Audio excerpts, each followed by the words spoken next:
Next topic is fermentation. Fermentation is a type of anaerobic respiration जिसमें pyruvic acid के जो molecules बने हैं ग्लाइकोलाइसिस में, तो वो क्रेब्स साइकिल में नहीं जाते हैं। ठीक है, क्रेब्स साइकिल में अगर वो जाते हैं तो वो एरोबिक रेस्पिरेशन हो गया। तो फर्मेंटेशन एक टाइप ऑफ एनारोबिक रेस्पिरेशन होता है। अब ये फर्मेंटेशन दो प्रकार का हो सकता है। फर्मेंटेशन जो है वो दो प्रकार का हो सकता है। कौन कौन सा हो जाएगा? Alcoholic fermentation and lactic acid fermentation. तो ये हो गया अल्कोहलिक फर्मेंटेशन और दूसरा हो जाता है लैक्टिक एसिड फर्मेंटेशन। देखिए पहले मैं ये समझा देता हूं ये होता किस में है। ये होगा यीस्ट में। यीस्ट क्या होता है? एक फैकल्टेटिव एनारोब होता है। ये क्या होता है? फैकल्टेटिव एनारोब होता है। फैकल्टेटिव एनारोब मतलब कभी कभी एनारोब। ठीक है, और हमेशा क्या है? वो एरोब है। ठीक है, तो वो जब ऑक्सीजन अवेलेबल नहीं होगी तो ये एनारोबिक रेस्पिरेशन करने लग जाएगा और ये क्या बनाता है? अल्कोहल बनाने में हेल्प करता है। ठीक है, अब देखिए इसमें क्या होता है यहां पर। जैसे अगर मैं ग्लाइकोलाइसिस को हम वापस रिमेंबर करते हैं तो इसमें क्या होता है? ग्लूकोज। ठीक है, ग्लूकोज से फिर फर्दर यहाँ पर 10 स्टेप रिएक्शन थे, है ना। और कोई इंटरमीडिएट मॉलिक्यूल यहाँ पर क्या बना था? 3 PGL बना था। ठीक है, और 3 PGL से 1,3-BiPGA बना था। 1,3-bis-PGA बना था। और इस जो 1,3-bis-PGA बना है, इस बीच में क्या होता है? यहाँ पर NADH+H+ का फॉर्मेशन होता है। अभी मैं एक ही मॉलिक्यूल लेकर इसका चल रहा हूं, तो इससे क्या होता है? NAD+ से क्या बना था? NADH+H+ बना था। हालांकि दो मॉलिक्यूल बने थे, अभी मैं एक ही मॉलिक्यूल इसका लेके चल रहा हूँ। ठीक है, क्योंकि यहाँ पर काउंटिंग का दिक्कत नहीं है।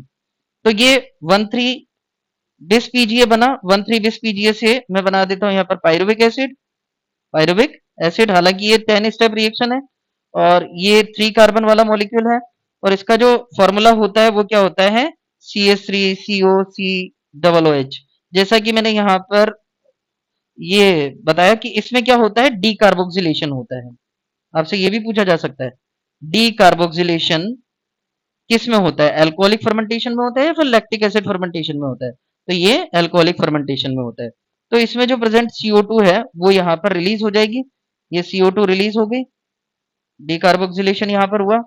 अब देखिए बचे कितने कार्बन इसमें? 2 कार्बन। तो यहाँ पर 2 कार्बन वाला एसिटल्डिहाइड बनता है। क्या बनता है? एसिटल्डिहाइड बनता है। ठीक है, और एसिटल्डिहाइड का जो फॉर्मूला होता है वो क्या होता है? CH3CHO होता है। ओके, अब जो एसिटल्डिहाइड है इससे क्या बनता है? इससे बनेगा यहाँ पर डिहाइड्रोजिनेशन के थ्रू क्या बनता है? इथेनॉल बनता है। इथेनॉल बनता है, और इथेनॉल का फॉर्मूला आपको पता है C2H5OH होता है। डिहाइड्रोजिनेशन मतलब यहाँ पर क्या हुआ है कि जैसे ये प्रोसेस था तो ये इस तरह का प्रोसेस हो जाएगा यहाँ पर, है ना। मतलब पहले NADH+H+ का फॉर्मेशन हुआ था, अब यहाँ पर क्या हुआ है? NADH+H+, ये NADH+H+ से किसका फॉर्मेशन हो जाएगा? वापस NAD का फॉर्मेशन हो जाएगा, NAD+ का फॉर्मेशन हो जाएगा। ओके, तो इसमें जो एंजाइम काम आता है, ठीक है, यहाँ पर फर्स्ट जो प्रोसेस था जिसमें डीकार्बोक्सिलेशन हुआ था उसमें तो कौन सा एंजाइम काम आएगा? D carboxylase.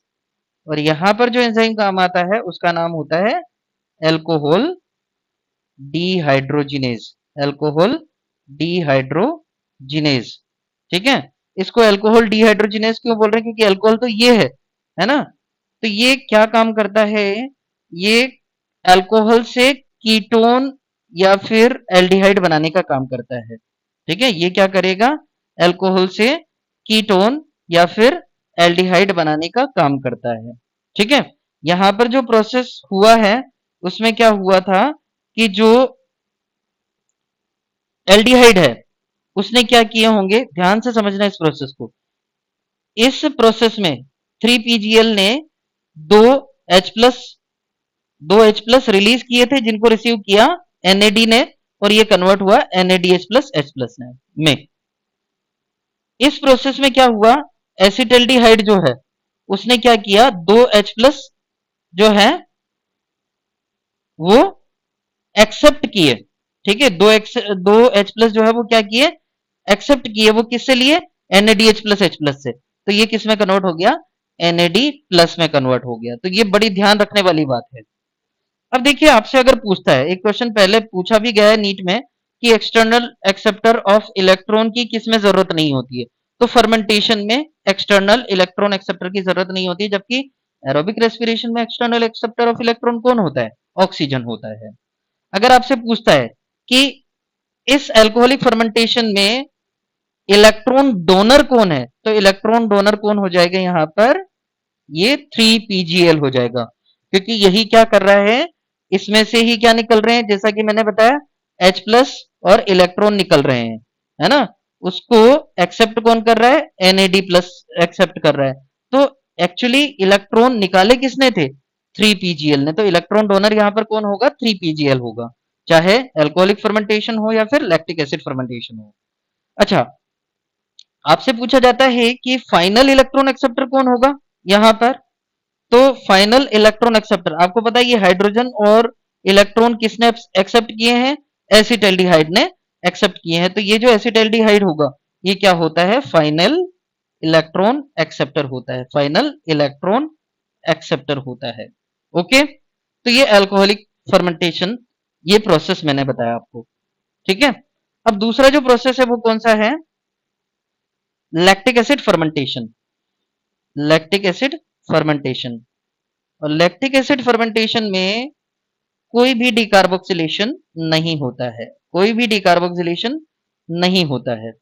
ये किसमें प्रेजेंट होता है, ये या तो लैक्टिक एसिड बैक्टीरिया, जो लैक्टिक एसिड बैक्टीरिया है, या फिर मसल्स, हमारी जो मसल्स होती हैं ड्यूरिंग विगरस एक्सरसाइज, बहुत ज्यादा एक्सरसाइज हम कर लेते हैं, है ना। तो वहां पर भी उन सेल्स को, जो मसल सेल्स हैं, उनको ऑक्सीजन नहीं मिल पाता है, तो वो एनारोबिक रेस्पिरेशन करने लग जाती है, जिससे लैक्टिक एसिड जमा हो जाता है, उसी से हमें पेन होता है। ओके, तो चलिए इसमें होता क्या है, प्रोसेस वही है। ग्लूकोज से क्या बनेगा, ये 10 स्टेप रिएक्शन है, बट मैं यहां पर ये बता देता हूं, 3 PgAl, 3 PgL से क्या बना, 1,3 bis PgA, सेम प्रोसेस है। इससे क्या बना, पायरुविक एसिड। ठीक है, इससे क्या बना, पायरुविक एसिड। पायरुविक एसिड का फॉर्मूला क्या था, CH3COCOOH। ओके, अब पायरुविक, अच्छा यहां पर क्या हुआ था, जो 3 PgL से जब 1,3 बाई PgA बन रहा, बिस PgA बन रहा था, इसमें भी इलेक्ट्रॉन डोनर कौन होगा, इलेक्ट्रॉन और प्रोटॉन डोनर कौन होगा, यही 3 PgL। इसने इलेक्ट्रॉन प्रोटॉन दिए, ठीक है, इसने इलेक्ट्रॉन प्रोटॉन दिए, वो किसने रिसीव किए, NAD प्लस ने। ये 2H प्लस प्लस 2 इलेक्ट्रॉन दे रहा है इसको, इसको NAD प्लस को। ठीक है, 2H प्लस प्लस 2 इलेक्ट्रॉन इसने दिए, कन्वर्ट किस में हुआ, NADH प्लस H प्लस में कन्वर्ट हुआ। ओके, पायरुविक एसिड से बनेगा फर्दर, पायरुविक एसिड से बनता है लैक्टिक एसिड, लैक्टिक एसिड। ठीक है, लैक्टिक एसिड जो होता है वो क्या होता है, C3H6OC, C3H6O3 होता है, या फिर इसको हम ऐसे लिख सकते हैं CH3CHOCOOH। ठीक है, ये लैक्टिक एसिड होता है। अच्छा, इसमें हमें ये देखना है कि जो फाइनल इलेक्ट्रॉन एक्सेप्टर है ना, वो कौन होगा। अब देखो, पायरुविक एसिड ने पायरुविक एसिड ने क्या किया होगा यहां पर, जैसे कि ऊपर वाले में फाइनल इलेक्ट्रॉन एक्सेप्टर कौन था, NAD H plus, H plus से कौन इलेक्ट्रॉन और हाइड्रोजन रिसीव कर रहा था, एसिटाल्डिहाइड। ओके, इसी तरह से यहां पर क्या होता है, जो पायरुविक एसिड होता है वही क्या होगा, फाइनल इलेक्ट्रॉन और हाइड्रोजन एक्सेप्टर होता है। तो ये जो NADH प्लस H प्लस बना है, ये जो यहाँ पर NADH प्लस H प्लस है, ये साइटोप्लाज्म में ही है। ठीक है, इसको और क्लियर लिख देता हूं मैं, NADH प्लस H प्लस जो है इसके 2 इलेक्ट्रॉन और 2 प्रोटॉन कौन ले लेगा? पायरुविक एसिड ले लेगा, ठीक है। और यह किस में ऑक्सीडाइज हो जाएगा? NAD+ में ऑक्सीडाइज हो जाएगा, ठीक है। मतलब ये NAD+ जो है ये यही वाला है, यहां पर ये क्या हो रहे हैं, मतलब ऑक्सीडाइज और रिड्यूस होते रह रहे हैं साइटोप्लाज्म के अंदर ही। तो अगर मैं आपसे पूछता हूं कि लैक्टिक एसिड फर्मेंटेशन में फाइनल इलेक्ट्रॉन एक्सेप्टर कौन है? वो होगा पायरुविक एसिड। तो ये फाइनल इलेक्ट्रॉन एक्सेप्टर है। यही क्वेश्चन आपसे पूछा गया था पिछले सालों में कि जो एक तो एक्सटर्नल इलेक्ट्रॉन एक्सेप्टर की जरूरत किस में नहीं होती है, तो वो फर्मेंटेशन में नहीं होती है, ठीक है। जबकि एरोबिक रेस्पिरेशन में एक्सटर्नल इलेक्ट्रॉन एक्सेप्टर होता है जिसका नाम होता है ऑक्सीजन। तो ये एक्चुअली प्रोसेस होता है, ये हमें याद रखना है। अब हम थ्योरी पढ़ लेते हैं। जैसा कि मैंने पूरा प्रोसेस तो आपको बता दिया। देखिए इसमें क्या होता है, यहाँ पर फर्मेंटेशन में जैसे कि हम यीस्ट की बात करते हैं तो इसमें इनकम्प्लीट ऑक्सीडेशन ऑफ ग्लूकोज होता है, एनारोबिक कंडीशंस होती है, और रिएक्शंस यहाँ पर चलती है जहां पर पायरुविक एसिड जो है वो कन्वर्ट हो जाता है CO2 और एथेनॉल में, ठीक है। ये CO2 यहाँ पर बना और उसके अलावा ये एथेनॉल यहाँ पर बना, ठीक है। जो एंजाइम होता है पायरुविक एसिड डी कार्बोक्सिलेज, ये कौन सा है? ये पायरुविक एसिड डी कार्बोक्सिलेज है, ठीक है। Catalyse the reaction. Other organisms जैसे बैक्टीरिया जो कि लैक्टिक एसिड बैक्टीरिया होते हैं, है ना, ये पायरुविक एसिड से प्रोड्यूस करते हैं लैक्टिक एसिड को। और जो स्टेप्स होती है, जो ये फिगर हमें बता रखा है इसमें भी यही सेम है। ग्लूकोज है, ग्लूकोज से ये बना 3PGL, 3PGL से बना 13 बिस PGA, ठीक है। और उससे बना था 3PGA। तो इस दौरान यहाँ पर क्या बना था? NADH+H+ बना था, ठीक है। ये फॉस्फोइनोल पायरुवेट और पायरुविक एसिड बना। ये एथेनॉल प्लस CO2 है तो इसमें भी NADH+H+ से NAD बना, और लैक्टिक एसिड में भी NAD+ से NADH+H+, सॉरी, NADH+H+ से NAD बना। तो यही प्रोसेस मैंने पूरा डिटेल में इधर समझा दिया आपको। चलिए, तो अब हम देखते हैं मसल्स में भी ये हो सकता है ड्यूरिंग एक्सरसाइज, जब ऑक्सीजन इनएडिक्वेट होती है। तो सेलुलर रेस्पिरेशन जो होता है उसमें पायरुविक एसिड जो है वो रिड्यूस हो जाता है लैक्टिक एसिड में, और यहाँ पर जो एंजाइम काम आता है वो कौन सा होता है? Lactate dehydrogenase. यहाँ पर जो एंजाइम काम आता है वो कौन सा होता है?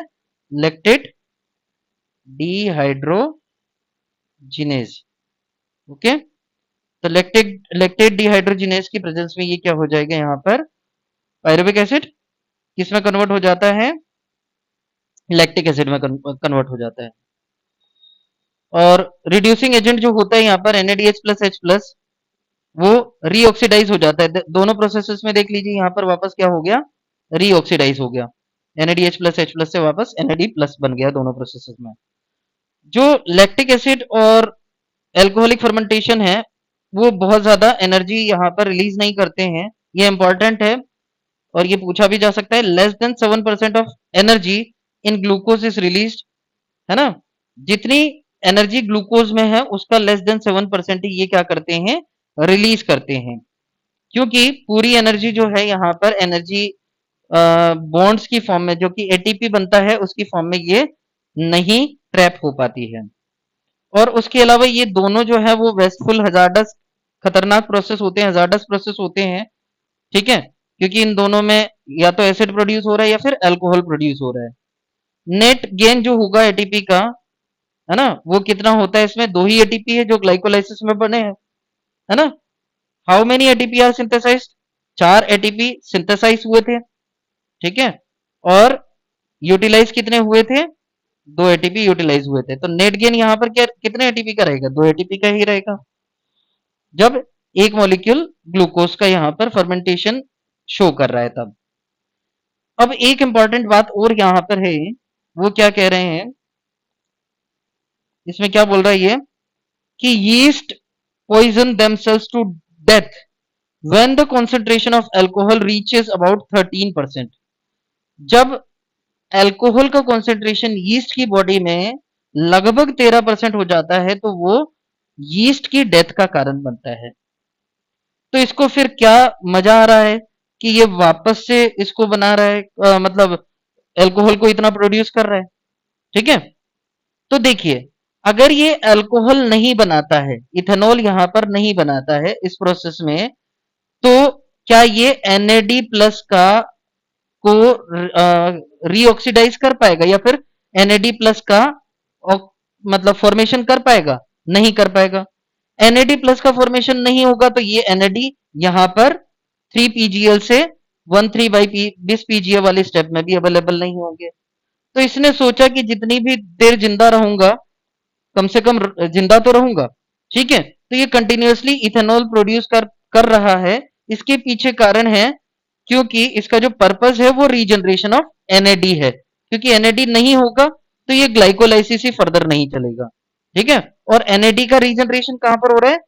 जब एसिटल्डिहाइड से क्या बन रहा है? इथेनॉल बन रहा है। ठीक है, तो 13% होने पर इसकी खुद की डेथ हो जाती है। एक और क्वेश्चन पूछा गया है अच्छा सा, what then would be the maximum concentration of alcohol in beverages that are naturally fermented? तो जो भी नेचुरली फर्मेंटेड बेवरेजेस होते हैं, अल्कोहल ड्रिंक्स होती है, उनमें अराउंड 13% ही पहुंच सकता है alcohol content. Okay, do you think alcoholic beverages of alcohol content greater than this concentration are obtained? ये कैसे ऑब्टेन किया जाता है? ज्यादा कॉन्सेंट्रेशन जो है वो कैसे ऑब्टेन किया जाता है? जैसे कि हमने माइक्रोब्स में पढ़ते हैं। ठीक है, तो उसमें अलग अलग एल्कोहलिक ड्रिंक्स में अराउंड 50% भी हो जाता है, और मैक्सिमम कितना हो सकता है? 13% ही हो सकता है। तो ये इसका आंसर होगा डिस्टिलेशन प्रोसेस से। तो डिस्टिलेशन प्रोसेस यहां पर करवाया जाता है, और डिस्टिलेशन प्रोसेस से जो अल्कोहल का कॉन्सेंट्रेशन है किसी भी अल्कोहलिक बेवरेज में, उसको बढ़ाया जाता है। अब देखिए, what then the process by which organism can carry out complete oxidation of glucose and extract the energy stored to synthesize a larger number of ATP molecules needed for cellular metabolism? तो वो क्या हो सकता है? Aerobic respiration ही हो सकता है। ठीक है, यूकैरियोट्स में आपको पता है, जो ये मैं शुरू से ही बताता आया हूं कि वो पायरुविक एसिड मॉलिक्यूल्स कहाँ जाएंगे? माइटोकॉन्ड्रिया में जाएंगे। तो कंप्लीट ऑक्सीडेशन के लिए कहीं ना कहीं माइटोकॉन्ड्रिया की तो जरूरत होगी ही होगी। तो ये इसको हम बोलेंगे एरोबिक रेस्पिरेशन। ठीक है, और इससे इससे क्या होता है? कंप्लीट ऑक्सीडेशन ऑफ ग्लूकोज होता है, या फिर कोई भी मॉलिक्यूल होता है। कंप्लीट ऑक्सीडेशन का मतलब क्या होता है? कि ग्लूकोज के सारे कार्बन किसकी फॉर्म में रिलीज हो गए? CO2 की फॉर्म में रिलीज हो गए, तो उसको हम बोलेंगे कंप्लीट ऑक्सीडेशन। ओके, तो इसमें क्या क्या बनेंगे? ये CO2, water, large amount of energy, और उसके अलावा जो most respiration is most common in higher organism, है ना? जो एरोबिक रेस्पिरेशन होता है वो हायर ऑर्गेनिजम्स में कॉमन होता है। ठीक है, अब इसके बारे में हम पढ़ते हैं। एरोबिक रेस्पिरेशन, हमें पता है कि ग्लाइकोलाइसिस में ग्लूकोज जो कि 6 कार्बन वाला था और इसका एक मॉलिक्यूल था, और इससे क्या बनते हैं? पायरुविक एसिड, जो कि कितने कार्बन वाला होता है? 3 कार्बन वाला होता है। इसके 2 मॉलिक्यूल्स बने थे। अगर ऑक्सीजन अवेलेबल नहीं होती है तो ये पायरुविक एसिड के molecules either lactic acid fermentation और अल्कोहलिक फर्मेंटेशन में जाते हैं। बट अगर ऑक्सीजन अवेलेबल है तो ये कहाँ जाएंगे? माइटोकॉन्ड्रिया में जाएंगे। माइटोकॉन्ड्रिया में जाते हैं, और इनका कंप्लीट ऑक्सीडेशन जो है वो होता है, कंप्लीट ऑक्सीडेशन होता है। और इसी को हम क्या बोलते हैं? एरोबिक रेस्पिरेशन बोलते हैं। अब कुछ लाइंस हम यहाँ पर समझ लेते हैं, ये क्या कहना चाह रहे हैं कि for aerobic respiration to take place within mitochondria, the final product of glycolysis, that is pyruvic acid or pyruvate, is transported to mitochondria from cytoplasm. The crucial events in aerobic respiration are, जो जरूरी events होते हैं वो कौन कौन से हैं aerobic respiration के दौरान? तो देखिए, the complete oxidation of pyruvate by the stepwise removal of all hydrogen atoms, leaving 3 molecules of CO2। ये क्या कहना चाह रहे हैं? ये बात जो हो रही है, इसमें पायरुविक एसिड है, और ये जो पायरुविक एसिड होगा, ये जो पायरुविक एसिड होता है, ये क्या करेगा? इसके जो हाइड्रोजन है, ठीक है, वो रिलीज होंगे, ठीक है, और ये ट्रांसफर होते हैं, ये ट्रांसफर किए जाएंगे NAD प्लस को, NAD प्लस को, ठीक है।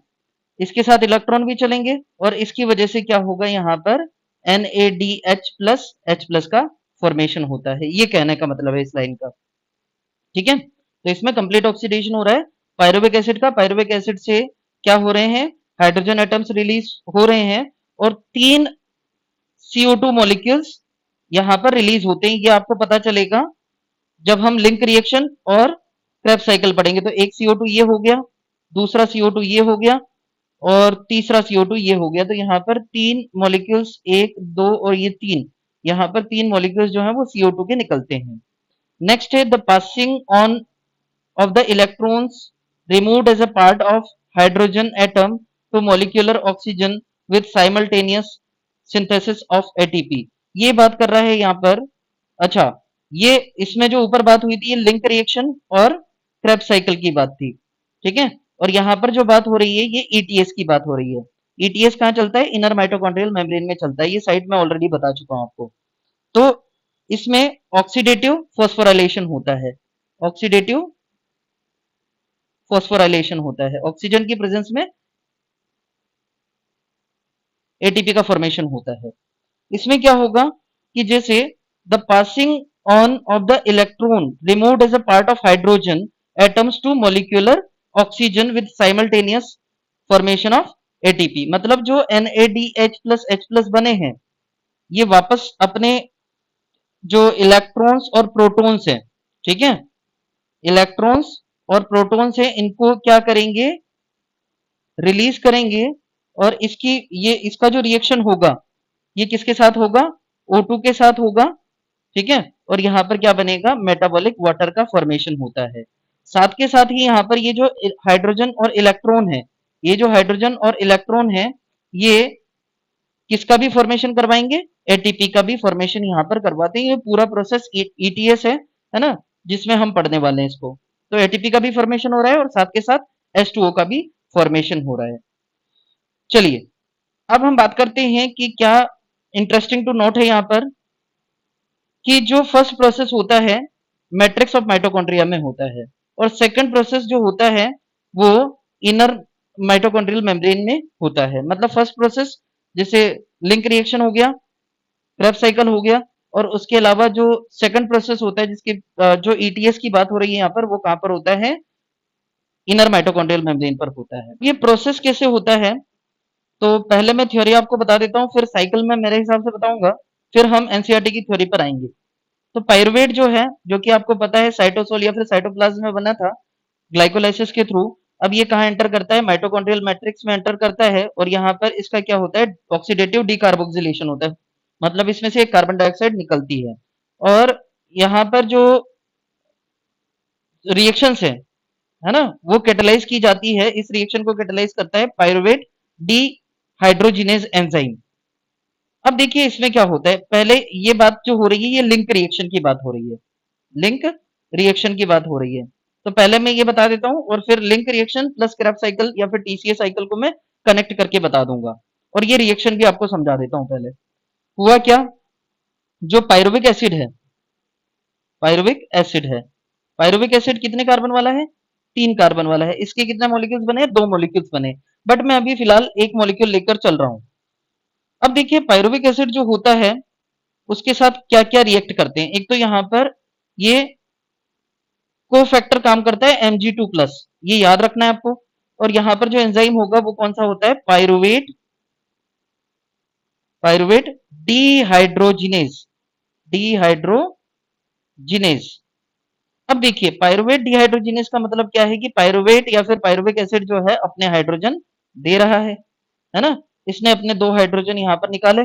अब इन 2 हाइड्रोजन्स को, इन 2 हाइड्रोजन्स को कौन रिसीव कर लेगा, NAD प्लस रिसीव कर लेगा, NAD प्लस रिसीव कर लेता है। और NAD प्लस रिसीव करने के बाद यहाँ पर ये क्या बना लेता है, NADH प्लस H प्लस का फॉर्मेशन कर लेता है। ओके, अच्छा, उसके अलावा इस रिएक्शन में क्या होता है, जो रिएक्टेंट है मतलब पायरुविक एसिड से जुड़ रहा है वो कौन जुड़ रहा है, NAD प्लस, ठीक है।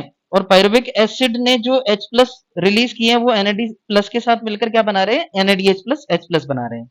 इसी तरह से यहाँ पर कोएंजाइम ए जो है वो भी काम करता है ना। एक तरह से हम बोल सकते हैं कि ये एंजाइम की एक्टिविटी में हेल्प कर रहा है। अब देखिए, अगर हम कोएंजाइम ए की बात करते हैं तो इसमें खुद में 21 कार्बन होते हैं, 21 कार्बन यहाँ पर होते हैं और पायरुविक एसिड में 3 कार्बन है। बट ये जो नेक्स्ट स्टेप होगा यहाँ पर, इसमें क्या हुआ है, एक तो डी कार्बोक्सिलेशन हुआ है। यहाँ पर क्या हुआ है, डी कार्बोक्सिलेशन हुआ है, मतलब एक कार्बन डाइऑक्साइड ऑलरेडी कम हो चुकी है। तो जो प्रोडक्ट्स होंगे वो क्या क्या होंगे, एक तो होगा acetyl coenzyme A, acetyl coenzyme A. तो एसिटाइल जो होता है वो 2 कार्बन वाला होता है और इसके साथ 21 कार्बन है, बट एनसीईआरटी में इसको 2 कार्बन, क्योंकि कोएंजाइम ए को कंसीडर यहाँ पर नहीं किया गया है, ठीक है। प्लस इनके कार्बन को कंसीडर नहीं किया गया है, तो CO2 यहाँ पर निकला और उसके अलावा किसका फॉर्मेशन हुआ है, NADH प्लस H प्लस का फॉर्मेशन हुआ है। तो ये जो प्रोसेस होता है ये क्या कहलाता है, लिंक रिएक्शन कहलाता है। और लिंक रिएक्शन का जो साइट होता है वो क्या होता है, मैट्रिक्स ऑफ माइटोकॉन्ड्रिया होता है। क्या होता है, मैट्रिक्स ऑफ माइटोकॉन्ड्रिया। ओके, तो अब ये रिएक्शन आपको समझ में आ गया होगा। पायरुविक एसिड के साथ यहाँ पर रिएक्शन किसका हुआ, कोएंजाइम ए, ठीक है, और उसके अलावा NAD प्लस, ठीक है, और NAD प्लस, और यहाँ पर Mg+2 कोफैक्टर था, पायरुवेट डिहाइड्रोजिनेज जो एंजाइम है उसकी प्रेजेंस थी। और उसके अलावा क्या क्या प्रोडक्ट बने, एसिटाइल कोएंजाइम ए बना, उसके अलावा कार्बन डाइऑक्साइड बना और उसके अलावा NADH प्लस H प्लस बना। तो ये लिंक रिएक्शन हो गया। अब हम बात करते हैं TCA साइकिल की या फिर ट्राई कार्बोक्सिलिक एसिड साइकिल। तो इसे हम क्रेब्स साइकिल भी बोलते हैं, क्योंकि इसको इलुसिडेट किया था, साइंटिस्ट का नाम था हैंस क्रेब। तो देखिए, टीसीए साइकिल या फिर क्रेब्स साइकिल जो है वो कहाँ चलता है, इसका जो साइट होता है वो मैट्रिक्स ऑफ माइटोकॉन्ड्रिया होता है। और मैट्रिक्स ऑफ माइटोकॉन्ड्रिया ही किसका साइट था, लिंक रिएक्शन का था। इसमें जो एसिटाइल को एंजाइम होता है वो फुली ऑक्सीडाइज हो जाता है CO2 में। देखिए, अब हम इस टीसीए साइकिल को समझें, इसकी थ्योरी को समझें यहाँ पर, उससे पहले मैं इसका डिटेल आपको बता देता हूं, क्योंकि ये जो एनसीईआरटी में डायग्राम दिया हुआ है ये सफिशिएंट नहीं है, बट थ्योरी में और भी मॉलिक्यूल्स के नाम लिए हुए हैं तो उनको हम देखते हैं। पहले इसको देख लेते हैं कि यहां तक क्या चला था, लिंक रिएक्शन या फिर गेटवे रिएक्शन भी बोलते हैं इसको। और ये जो ऑक्जेलो एसिटिक एसिड होता है ये first member of TCA cycle होता है, ये first member of TCA cycle होता है, ठीक है। और फर्स्ट जो प्रोडक्ट होता है उसका नाम होता है सिट्रिक एसिड, जो कि 3 कार्बोक्सिलिक ग्रुप वाला होता है, इसलिए इसको हम ट्राई कार्बोक्सिलिक एसिड साइकिल भी बोलते हैं, ठीक है। तो इसका डिटेल में आपको बता देता हूं, मेरे हिसाब से कुछ जो है इसको याद रखने की ट्रिक भी बताऊंगा। आप निमोनिक्स भी उसको अपने हिसाब से देख सकते हैं, बट मैं मेरे हिसाब से बता देता हूं एक बार कि जैसे, और फिर हम थ्योरी पर आएंगे एनसीईआरटी की। तो ये पायरुविक एसिड हो गया, पायरुविक एसिड से बन गया था एसिटाइल कोएंजाइम में, ये लिंक रिएक्शन हो गया था। यहाँ पर ये first member of Krebs cycle कौन है, मेंबर ऑफ क्रेब्स साइकिल कौन है, ऑक्जेलो एसिटिक एसिड है, ठीक है। तो ये फर्स्ट मेंबर है, आपसे पूछा जाता है तो first member of Krebs cycle is ऑक्जेलो acetic acid है। पहले मैं इसको बता देता हूँ, फिर मैं एक स्टोरी से इसको समझाऊंगा। आप चाहे तो निमोनिक्स भी याद कर सकते हैं, अपने हिसाब से बस याद करना है, ठीक है, बट मेरा ये तरीका होता है। तो देखिए, अब हम बात कर लेते हैं इसमें, जैसे ये ऑक्जेलो एसिटिक एसिड है और ये ऑक्जेलो एसिटिक एसिड का रिएक्शन हुआ किसके साथ, एसिटाइल कोएंजाइम ए के साथ। एसिटाइल कोएंजाइम में 2 कार्बन वाला है, ऑक्जेलो एसिटिक एसिड 4 कार्बन वाला है, तो यहाँ पर 6 कार्बन वाला फर्स्ट प्रोडक्ट बनेगा जिसका नाम होता है सिट्रिक एसिड या फिर ट्राइकार्बोक्सिलिक एसिड। इसको हम ट्राइकार्बोक्सिलिक एसिड क्यों बोलते हैं, क्योंकि इसमें 3 कार्बोक्सिलिक ग्रुप होते हैं। ये सिट्रिक एसिड का स्ट्रक्चर है जिसमें COOH जो है वो 3 बार है, इसलिए इसको हम क्या बोलते हैं, ट्राइकार्बोक्सिलिक एसिड भी बोलते हैं। और यही फर्स्ट प्रोडक्ट होता है स्क्रैप साइकिल का, इसलिए इसको हम टीसीए साइकिल भी बोलते हैं। इस रिएक्शन में आपको ये भी याद रखना है कि H2O यहाँ पर ऐड होता है और उसके अलावा कोएंजाइम ए जो है इस रिएक्शन से निकल जाता है। अब सिट्रिक एसिड से जब वाटर इसका डिहाइड्रेशन होता है तो यहाँ पर बनता है सिस एकोनेटिक एसिड, और सिस एकोनेटिक एसिड अभी 6 कार्बन चल रहे हैं हर मॉलिक्यूल में, तो सिस एकोनेटिक एसिड यहाँ पर बना, और ये जो सिस एकोनेटिक एसिड होगा इसमें वापस हाइड्रेशन होगा और इससे क्या बनेगा, आइसोसिट्रिक एसिड, जो कि 6 कार्बन वाला है। अब आइसोसिट्रिक एसिड का ऑक्सीडेशन होता है, इसने 2 हाइड्रोजन निकाले और इसको रिसीव किया Na प्लस ने, तो यहाँ पर बना NADH प्लस H प्लस। पहली बार जो NADH प्लस H प्लस बना स्क्रैप साइकिल में, वो कहाँ पर बना, जब आइसोसिट्रिक एसिड से ऑक्जेलोसक्सिनिक एसिड बन रहा था, तब यहाँ पर NADH प्लस H प्लस बनता है। अगर आपसे पूछता है कि मैट्रिक्स में पहली बार कहाँ बना, तो मैट्रिक्स में बना लिंक रिएक्शन में, जब पायरुविक एसिड से क्या बन रहा था, एसिटाइल कोएंजाइम है। अगर आपसे पूछता है क्रेब्स साइकिल में पहली बार कहाँ बना, आइसोसिट्रिक एसिड से, जब ऑक्जेलोसक्सिनिक एसिड बन रहा था तब। अब पहली बार यहाँ पर डीकार्बोक्सिलेशन होता है क्रेब्स साइकिल में, और इसमें से एक कार्बन कम हो गया, ये 6 कार्बन वाला है, तो यहाँ पर अल्फा कीटो ग्लूटारेट या फिर अल्फा कीटो ग्लूटारिक एसिड बनेगा 5 कार्बन वाला। एकमात्र जो 5 कार्बन वाला मेंबर होता है क्रेब्स साइकिल में, वो कौन होता है, अल्फा कीटो ग्लूटारेट या फिर अल्फा कीटो ग्लूटारिक एसिड होता है। अब देखिए, आपसे पूछता है कि पहली बार डीकार्बोक्सिलेशन क्रेब्स साइकिल में कहाँ हुआ, तो ऑक्जेलोसक्सिनिक एसिड से, जब अल्फा कीटोग्लूटारिक एसिड बन रहा था। मैट्रिक्स में पहली बार डीकार्बोक्सिलेशन कहाँ हुआ, जब लिंक रिएक्शन चल रहा था या फिर पायरुविक एसिड से एसिटाइल कोएंजाइम में बन रहा था। अब अल्फा कीटोग्लूटारिक एसिड से का क्या होता है, ऑक्सीडेशन होता है, इसने 2 हाइड्रोजन निकाले, और ये 2 हाइड्रोजन किससे जुड़े, Na प्लस से, और यहाँ पर क्या बन गया, NADH प्लस H प्लस बन गया। इस रिएक्शन में डीकार्बोक्सिलेशन भी होता है, क्रेब्स साइकिल में सेकंड टाइम डीकार्बोक्सिलेशन हुआ है। अल्फा कीटोग्लूटारिक एसिड 5 कार्बन वाला था, अब 4 कार्बन वाला मॉलिक्यूल बनेगा जिसका नाम होगा सक्सिनाइल कोएंजाइम ए, और इस रिएक्शन के में कोएंजाइम ए जो है वो ऐड होता है।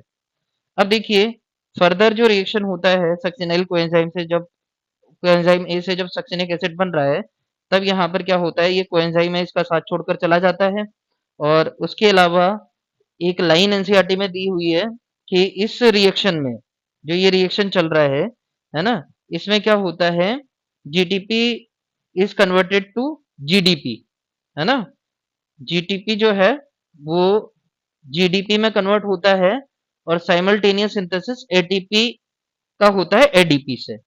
तो अभी मैं ऐसे लिख रहा हूँ, फिर जब लाइन समझाऊंगा तब यहाँ पर आपको बता दूंगा। इसमें होता क्या है, जो जीटीपी का फॉर्मेशन होता है वो एनिमल्स में होता है, और एटीपी का फॉर्मेशन प्लांट्स में होता है।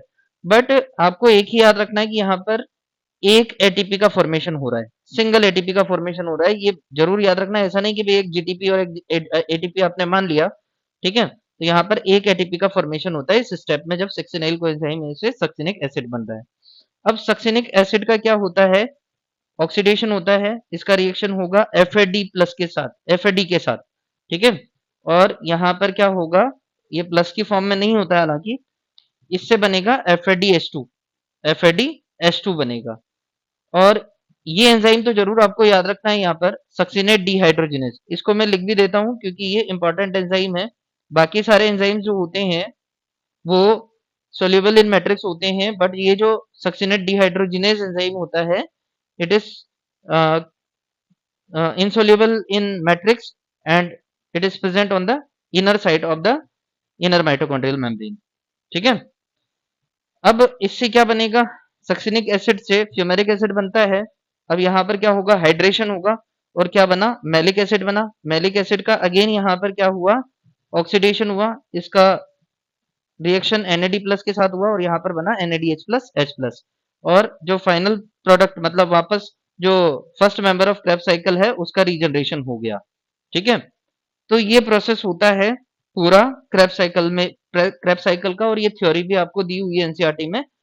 इसको मैं अपने तरीके से एक स्टोरी की फॉर्म में बता रहा हूँ, ठीक है, और आपको अपने हिसाब से जैसे आपको याद रहे वैसे आप याद रख लेना, बट मेरा तरीका यही है, ठीक है। तो जैसे ऑक्जेलो एसिटिक एसिड को आप मानो ओला, ठीक है, ये ओला है, ओला कैब है, इसको बुक किया अच्छे को वर्क करने, अच्छा को वर्कर मतलब एसिटाइल कोएंजाइम है, एसिटाइल कोएंजाइम में 2 कार्बन है। अब अच्छे को वर्कर ने ओला बुक की, पानी पिया और सीट पर जाकर बैठ गया। ठीक है, सीट मतलब सिट्रिक एसिड। ओके, तो ओला किसने बुक की? अच्छे को वर्कर ने। पानी पिया और जाकर सीट पर बैठ गया। ठीक है, अब लंबी यात्रा है तो कहीं ना कहीं परेशानियां और चुनौतियां आएंगी इसके साथ। तो इसमें क्या हुआ, उसको वॉमिटिंग हुई। ठीक है, वॉमिटिंग मतलब डिहाइड्रेशन। और ये वॉमिटिंग करते हुए उसकी सिस ने उसको देखा। सिस मतलब सिस एकोनिटिक एसिड। तो सिस ने उसको पानी पिलाया और इसी सीट पर बिठा दिया, है ना। इसी सीट मतलब आइसोसिट्रिक एसिड। तो इतना तो आई थिंक आपको याद हो गया होगा। ओला कैब किसने बुक की? अच्छे को वर्कर ने। अच्छे को वर्कर ने पानी पिया। ठीक है, पानी पिया, सीट पर जाकर बैठा। जब वॉमिटिंग हुई, डिहाइड्रेशन हुआ, तो सिस ने देखा। सिस ने वापस पानी पिलाया और कहाँ बिठा दिया? इसी सीट पर बिठा दिया, मतलब आइसोसिट्रिक एसिड।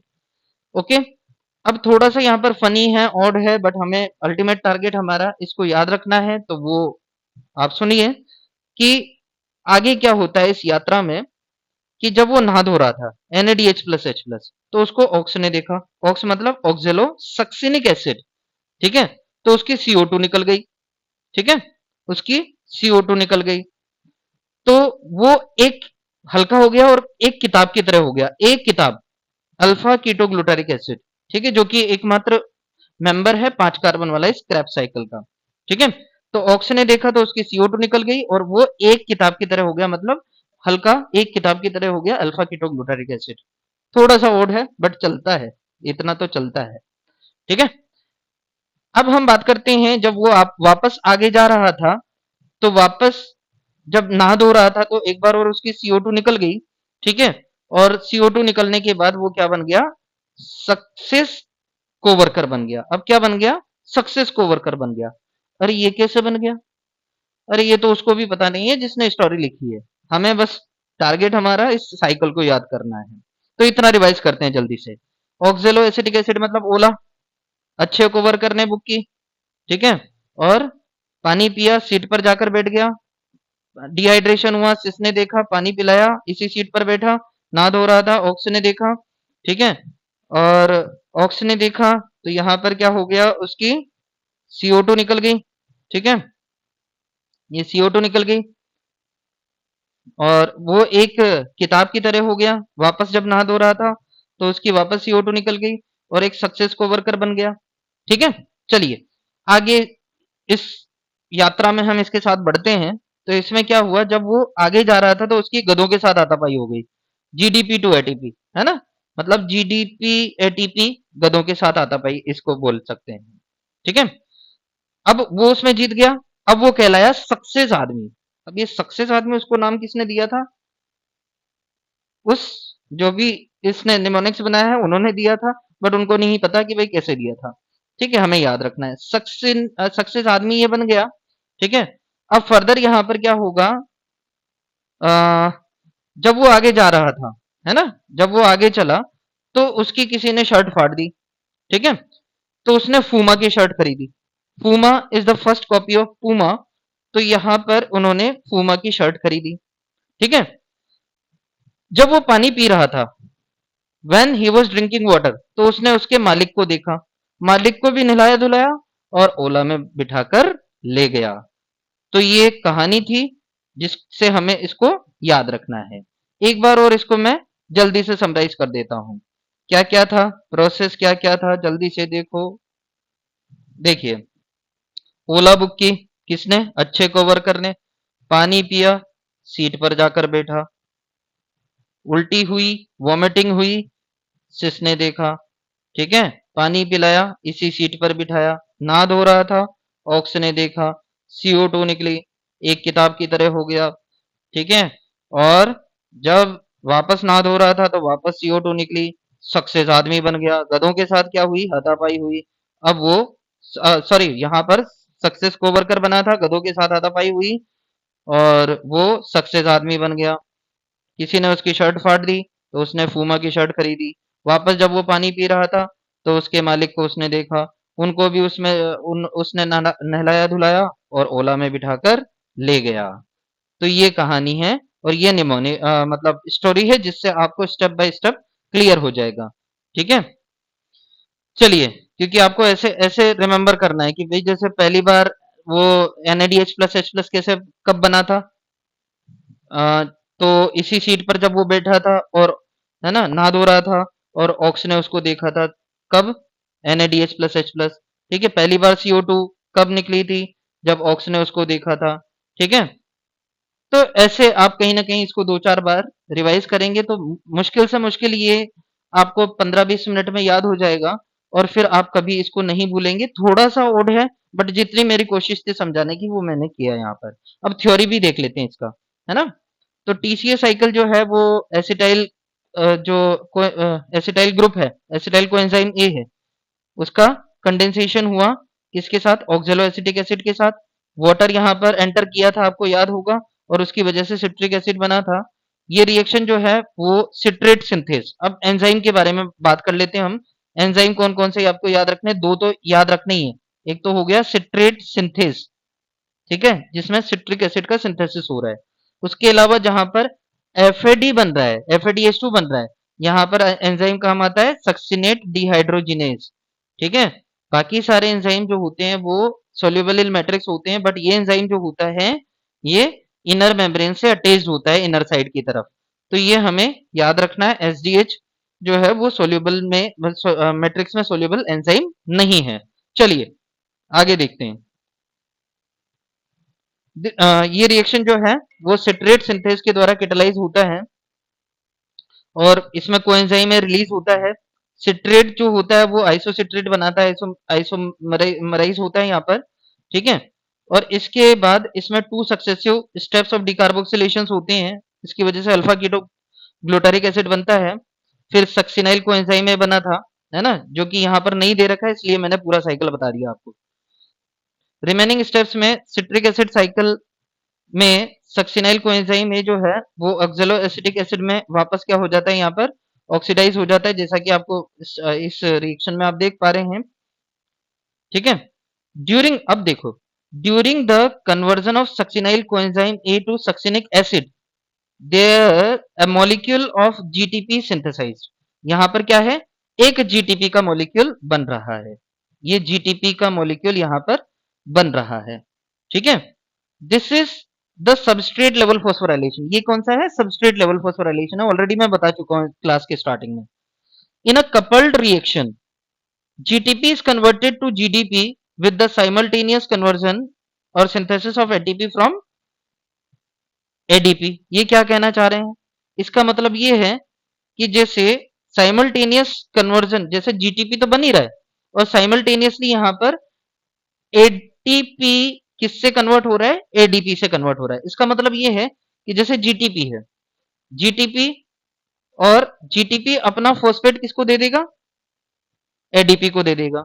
और इसकी वजह से क्या होगा यहाँ पर? जीडीपी, क्योंकि जीटीपी के पास फॉस्फेट कम हो गया और इसके साथ ही एडीपी के पास फॉस्फेट आ गया तो एटीपी का फॉर्मेशन होता है। तो ये साइमल्टेनियस कन्वर्जन यहाँ पर चलता है। Also there are 3 points in the cycle where NAD plus is reduce to NADH plus H plus. ठीक है, 3 पॉइंट्स थे। कौन कौन से थे? एक तो जब आइसोसिट्रिक एसिड से ऑक्जेलोसक्सिनिक एसिड बन रहा था। ठीक है, दूसरा अल्फा कीटो ग्लूटारिक एसिड से सक्सिनाइल कोएंजाइम में बन रहा था। तीसरा कौन सा होगा? जब मैलिक एसिड से ऑक्जेलो एसिटिक एसिड बन रहा है तब। ठीक है, continued oxidation of acetyl coenzyme A via TCS cycle requires the continued replenishment of oxaloacetic acid। ठीक है, अगर साइकिल को कंटिन्यू चलाना है तो किसका फॉर्मेशन कंटिन्यू होना चाहिए या फिर किसका रीजनरेशन कंटिन्यू होना चाहिए? ऑब्वियसली ऑक्जेलो एसिटिक एसिड का। फर्स्ट मेंबर ऑफ, आपको पता है ऑक्जेलो एसिटिक एसिड का first member of Krebs cycle. इसके अलावा यहां पर क्या होता है? Regeneration of NAD plus and FAD from NADH plus H plus and FADH2 respectively. ठीक है, और उसके अलावा यहां पर क्या होता है कि NAD, क्योंकि NADH plus H plus और FADH2 का भी ऑक्सीडेशन होता है। ठीक है, तो समरी क्या यहां पर दी हुई है इसकी? देखिए, पायरुविक एसिड का एक मॉलिक्यूल था, हालांकि 2 मॉलिक्यूल बनते हैं, हमने यहां पर एक मॉलिक्यूल लिया। ग्लूकोज से 2 मॉलिक्यूल ऑफ पायरुविक एसिड बनते हैं। ठीक है, इसमें 4 NAD अच्छा, ये जो रिप्रेजेंट कर रहा है, ये इन दोनों को साथ में बताया हुआ है, क्रेब्स साइकिल और उसके अलावा link reaction. Krebs cycle plus link reaction दोनों को यहां पर बताया हुआ है। ठीक है, दोनों को ऐड करके ये समरी दी हुई है। तो पायरुविक एसिड का एक मॉलिक्यूल है 3 कार्बन वाला, 4 NADH प्लस H प्लस गिन लो कहां कहां है। देखिए, एक तो ये वाला रहा, ठीक है, इसको अलग कलर में मैं बना देता हूं। ये एक तो ये वाला रहा जो लिंक रिएक्शन वाला है। एक कौन सा है जो आइसोसिट्रिक एसिड से ऑक्जेलोसक्सिनिक एसिड बना हुआ, ठीक है। एक अल्फा कीटोग्लूटारिक एसिड से सक्सिनाइल कोएंजाइम है, और एक ये जो मैलिक एसिड से ऑक्जेलो एसिटिक एसिड बना, ठीक है। तो ये 4 NAD प्लस है, और उसके अलावा एक FAD प्लस रिएक्ट करेगा, ठीक है। FAD प्लस कहां पर है, सक्सिनिक एसिड से जब फ्यूमेरिक एसिड बन रहा है तो ये ठीक है। बनेगा क्या, प्रोडक्ट क्या होंगे, NADH प्लस H प्लस और FADH2 होंगे, बट ये हम रिएक्टेंट्स की बात कर रहे हैं। 2 H2O यहां पर लगते हैं। अब 2 H2O का हिसाब देख लो, ठीक है। यहां पर ओवरऑल हम देखते हैं तो एक, मैं जो रिएक्टेंट्स है उनके बारे में पहले बता रहा हूं।